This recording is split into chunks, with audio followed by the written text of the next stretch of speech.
bavardage inutile qu'on faisait avant, ça ne sert plus à rien. Pourtant, en 2021, Feu Alioune Badara Cissé, après avoir participé à une conférence sur l'immigration en Espagne, à Santa Cruz de la Palma, voulait trouver une solution à ce problème, véritable drame social.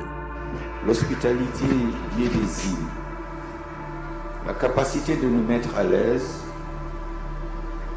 motive lui. Ils ont impressionné le guernarien que je suis, au point de me rendre compte, comme disait Madame Milagros tout à l'heure, que nous sommes tous, en définitive, des êtres humains, égaux, libres.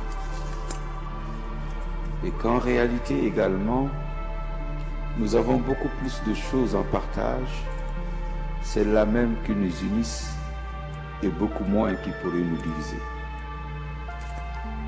Monsieur le diputado de Comune,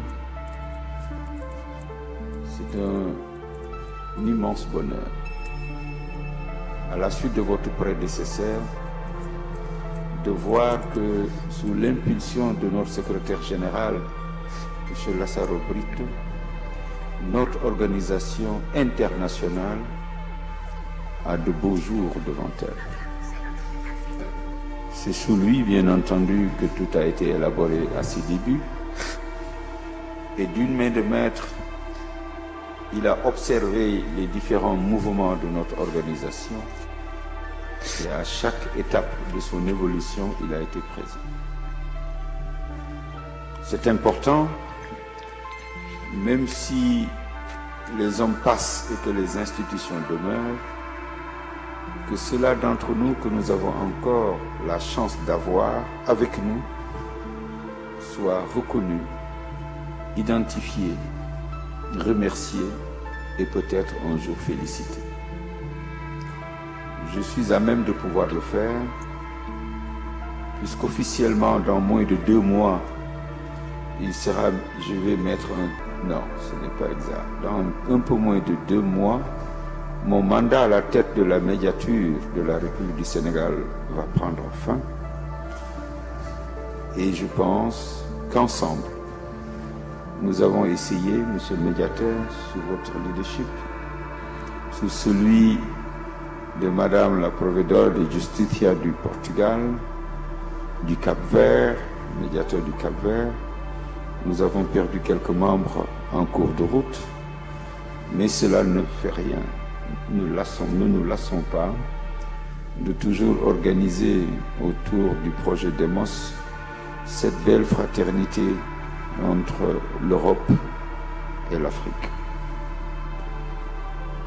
Grâce à vous, nous avons découvert de nouveaux horizons.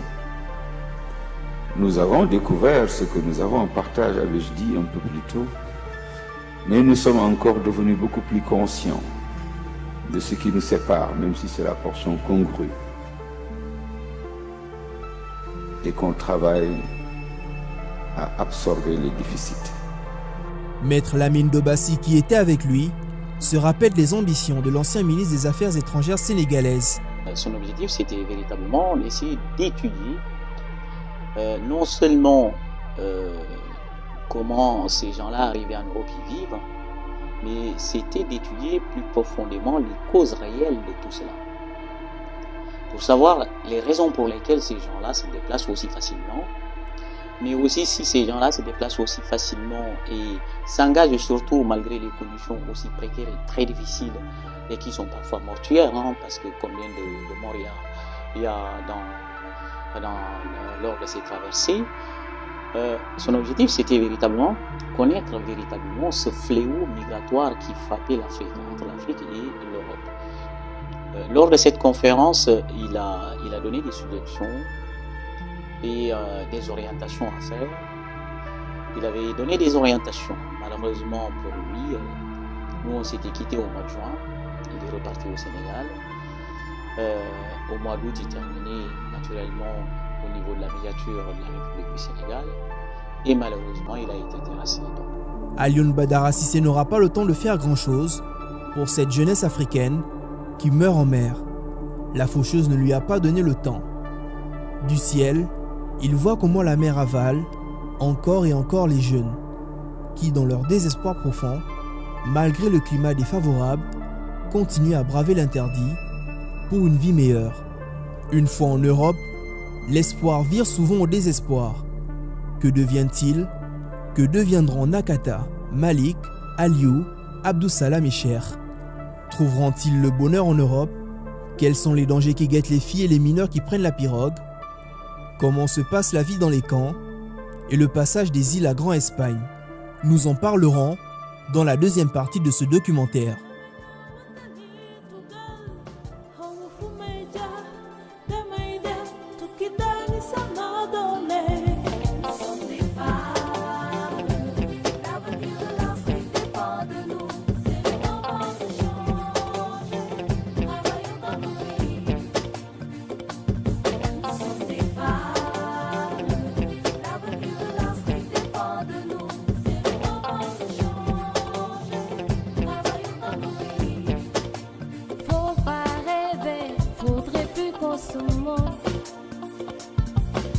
L'émigration irrégulière n'est pas la solution.